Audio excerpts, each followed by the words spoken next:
উপদেষ্টা মাহফুজ আলমের দিকে বোতল ছুঁড়ে মারা জগন্নাথ বিশ্ববিদ্যালয়ের সেই শিক্ষার্থী বলেছেন, আমি কোনো ছাত্র সংগঠনের সঙ্গে যুক্ত নই, আমার ব্যাপারে বিভিন্ন প্রোপাগান্ডা ছড়ানো হচ্ছে।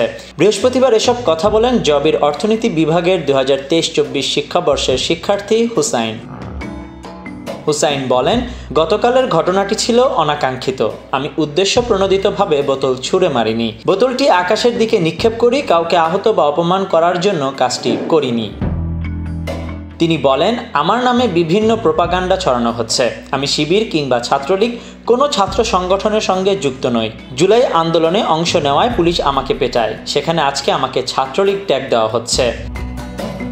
তিনি আরও বলেন, আমি নিজের খরচ চালানোর জন্য টিউশন, পার্ট টাইম জব করি। এছাড়াও পড়াশোনায় আমার অনেক সময় চলে যায়। আমার পক্ষে কোনো রাজনৈতিক দলে সময় দেওয়া সম্ভব নয়। তিনি জানান, গতকালের ঘটনার পর আমাকে বিভিন্ন নাম্বার থেকে কল দিয়ে হুমকি দেওয়া হচ্ছে। তারা ক্যাম্পাসের আশেপাশেই থাকে বলে জানাচ্ছে। ক্যাম্পাসে গেলে মব দিয়ে আমাকে হেনস্থা করার হুমকি দিচ্ছে অনেকে।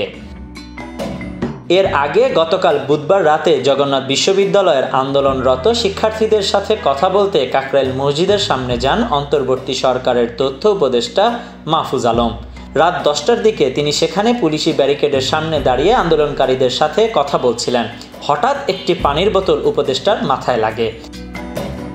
উপদেষ্টা মাহফুজকে লক্ষ্য করে পানির বোতল নিক্ষেপের ঘটনায় ক্ষুব্ধ প্রতিক্রিয়া জানিয়েছে জাতীয় নাগরিক পার্টির নেতারা। তারা এই ঘটনাকে নিকৃষ্ট বলে মন্তব্য করেছেন।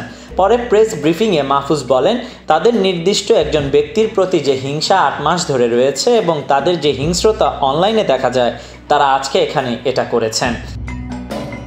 তবে রাত 12টার দিকে ঘটনাস্থলে গিয়ে জগন্নাথ বিশ্ববিদ্যালয় শাখা ছাত্রদলের সদস্য সচিব শামসুল আরেফিন দাবি করেন, বোতল নিক্ষেপের ঘটনার সাথে জবির সাধারণ শিক্ষার্থী ও শিক্ষকেরা কোনোভাবেই দায়ী নন। উপদেষ্টা মাহফুজ তার ব্যক্তিগত ক্ষোভ প্রকাশ করেছে জগন্নাথ বিশ্ববিদ্যালয়ের শিক্ষার্থীদের প্রতি।